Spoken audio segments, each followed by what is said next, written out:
दोस्तों, ये कहानी एक ऐसी ठरकी लौंडिया की है जिसे नए नए बॉयफ्रेंड बनाने और उनसे भटाभट करने की चुल होती है। लेकिन ये जिसे भी अपना बंदा बनाती है वो उसे तिग्गी बना के चला जाता है। तो चलिए देखते हैं ये लौंडिया कब कब और कितने कितने बॉयफ्रेंड बनाती है। अगर आपको खुल्लम खुल्ला एक्सप्लेन चाहिए तो अभी हमारे टेलीग्राम के चैनल पर ज्वाइन हो जाओ, लिंक आपको नीचे डिस्क्रिप्शन बॉक्स में मिल जाएगा। कहानी की शुरुआत दो दोस्तों से होती है। एक का नाम मार्क और दूसरे का नाम माइक होता है। मार्क सिनेमा हॉल में टिकट कलेक्शन का काम करता है, वहीं माइक उसी सिनेमा हॉल की ब्लैक में टिकट बेचने का काम करता है। अब हम दो लौंडियों को देखते हैं जो कि नंबर 1 लौंडाबाज होती हैं।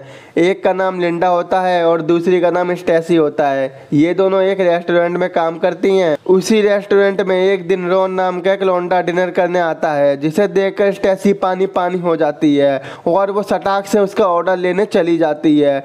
यहाँ रोन और स्टेसी में बातें होती हैं तो रोन कहता है कितने साल की है, तो स्टेसी जानबूझकर उसे अपनी एज ज्यादा बताती है और कहती है तुम मुझे प्लीज पेल दो। तो ये सुनकर रोन उसे उसका नंबर ले लेता है। इसके बाद हम एक और लौंडे ब्रैड को देखते हैं जो कि एक बर्गर शॉप में काम करता है, जो कि स्टेसी का बड़ा भाई है। और अभी जितने भी लोगों की हमने बात की है ये सभी एक ही स्कूल में पढ़ते हैं। अगले दिन हम स्टेसी और लिंडा को आपस में बात करते हुए देखते हैं। लिंडा स्टेसी को बताती है सुन बहन, लौंडो को इम्प्रेस करना बहुत आसान है और वैसे भी आज तू रोन के साथ जुगाड़ वाली डेट पर जा रही है, तेरे तो मजे आ जाएंगे। तो स्टेसी कहती है हाँ बहन, मौज आ जाएगी। वहीं मार्क स्टेसी को देखकर मुस्कुरा के सोचता है यार क्या कंचा पीस है, मेरा तो मन कर रहा है अभी इसको पटक दूं और भटाभट कर दूं। और यही बात वो माइक को भी बताता है। तो माइक कहता है अब वो दल्ले, तुझे हर बार एक नई लड़की को देखकर ऐसा ही महसूस होता है, लेकिन तू कभी भी उन लड़कियों से जाके बात नहीं करता। और ऐसा ही मेरे एक दोस्त को होता है, उसका नाम है प्रिंस, लेकिन वो लौंडियों से बात कर लेता है। वहीं रात में स्टेसी रोन के साथ जुगाड़ डेट पर जाने के लिए छुपके से अपनी खिड़की से निकलकर रोन के साथ फरार हो जाती है। और वहीं रोन और वो पटकम पटकाई भटाभट की तुड़ाई और स्टेसी की बात जोर से आई और वो भटाभट करते हैं। अगले दिन स्कूल में लिंडा स्टेसी से कहती है हारी कल तो मौज ला दी लौंडिया ने। तो स्टेसी कहती है हारी हल्के में लेडी दिखे। स्कूल से घर आने पर स्टेसी देखती है कि रोन ने उसके लिए फूल भेजे हैं, तभी वो उस फूल को ब्रैड को दे देती है ताकि वो उसे छुपा दे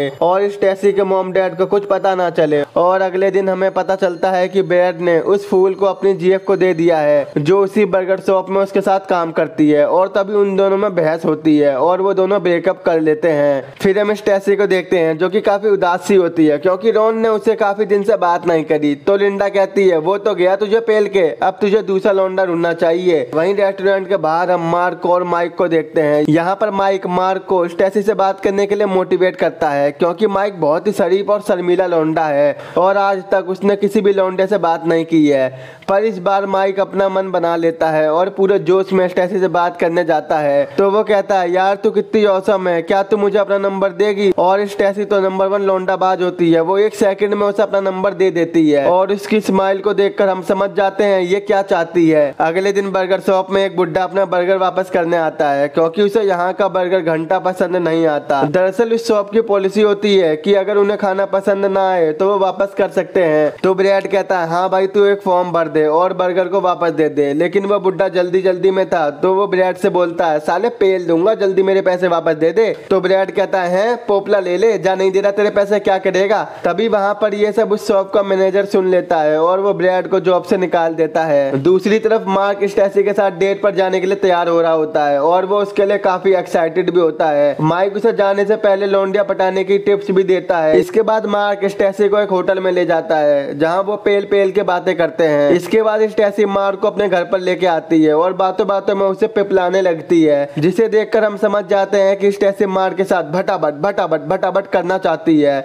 लेकिन स्टेसी के पास आते ही मार्क की फटके 100 हो जाती है और ये बहाना बना के वहां से भाग जाता है, जिससे स्टेसी को बहुत गुस्सा आता है। फिर अगले दिन स्टेसी लिंडा को ये सारी बात बताती है और अब स्टेसी को लगने लगता है कि मार्क उसे पसंद नहीं करता और ना ही उससे इंटरेस्टेड है। ये सब सुनने के बाद लिंडा उसे एडवाइस देती है कि तुम्हें कोई और लौंडा ढूंढना चाहिए। अगले दिन हम देखते हैं कि मार्क और माइक बिना स्टेसी को बताए उसके घर आ जाते हैं। उसके बाद चारों स्विमिंग पूल में स्विमिंग करने लगते हैं कि तभी वहां पर ब्रैड आ जाता है। यहाँ पर वो लिंडा को देखता है और उसका दीवाना हो जाता है और वहीं बाथरूम में जाकर पिचुक कर रहा होता है कि तभी वहां पर लिंडा आ जाती है और उसको देख के भाग जाती है। इसके बाद अगले दिन स्कूल में स्टेसी से अपना लॉकर नहीं खुल रहा था, तभी माइक वहां पर उसकी मदद करता है और ये देखकर स्टेसी को बहुत अच्छा लगता है। छुट्टी के बाद स्टेसी माइक के पास आती है और उसे घर तक छोड़ने को कहती है। वहीं माइक कहता है कि मार्क तुम्हें सच में बहुत प्यार करता है। तो स्टेसी कहती है मैं उसे नहीं बल्कि तुम्हें पसंद करती हूँ। ये सुनकर माइक भी सन्न रह जाता है और वो सीधे स्टेसी के घर पहुंच जाता है। वो दोनों थोड़ी देर बातें करते हैं तो स्टेसी माइक से बोलती है यार तू मुझे पेल दे, और फिर तो भटाभट करते ही रहते हैं। अगले दिन माइक स्कूल में काफी खुश नजर आ रहा था। वो तो आएगा ही, बंदे ने कल दोस्त की बंदी को ठोक दिया। लेकिन जब स्टेसी उससे बात करने के लिए आती है तो माइक काम का बहाना बनाकर वहां से भाग जाता है। अगले दिन स्कूल में स्टेसी माइक के पास आती है और उसे बताती है कि वो प्रेग्नेंट हो गई है, जिसे सुनकर माइक की बत्ती गुल हो जाती है।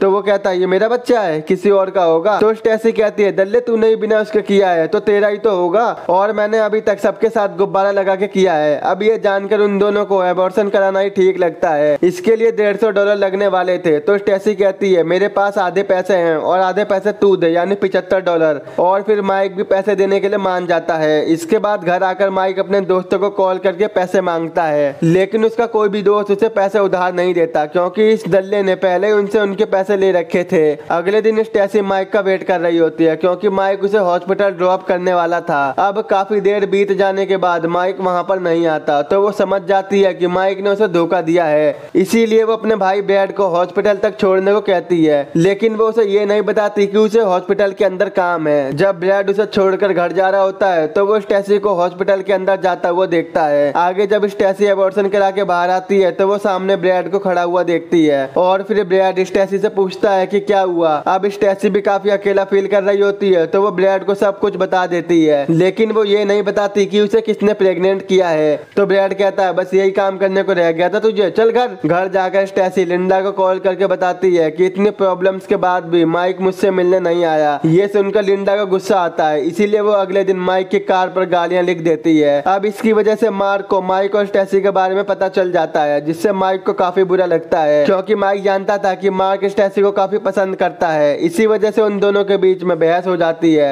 और उन दोनों में लड़ाई होने वाली होती है, लेकिन सही समय पर टीचर बीच में आकर उन दोनों को रोक लेते हैं। आगे फाइनल ईयर का एग्जाम होता है और सभी बच्चे उसमें चीटिंग करके पास हो जाते हैं। इसके बाद स्कूल की फेयरवेल पार्टी में माइक मार्क से अपनी गलतियों की माफी मांगता है और वहीं मार्क उसे माफ कर देता है। अगले दिन हम रेस्टोरेंट में स्टेसी और लिंडा को बात करते हुए देखते हैं, जहाँ स्टेसी लिंडा से कहती है कि वो अब सीरियस रिलेशनशिप में आना चाहती है। तभी उसकी नजर सामने काम कर रहे मार्क पर पड़ती है। वो इशारों में उसे अपने पास बुलाती है। वहीं मार्क के आते स्टेसी से अपनी एक फोटो देती है और कहती है कि शायद वो उसकी पिक्चर को देखकर समर वेकेशन में कॉल करे, और लास्ट में वो मार्क को किस देकर वहां से चली जाती है, जिससे हमें पता लग जाता है कि वो अब मार्क को पसंद करने लगी थी। और यहीं पर इस मूवी का एंड हो जाता है। अगर आप सभी भाइयों को खुल्लम खुल्ला सीन देखना है, वो भी टॉप तरीके से, तो अभी हमारे टेलीग्राम के चैनल पर ज्वाइन हो जाओ। लिंक आपको नीचे डिस्क्रिप्शन बॉक्स में मिल जाएगा। आई होप आपको मेरा एक्सप्लेन पसंद आया हो, तो आज ही मेरे चैनल को सब्सक्राइब, वीडियो को लाइक और शेयर जरूर कर देना। तो मिलते हैं आपसे ऐसी ही नेक्स्ट वीडियो में।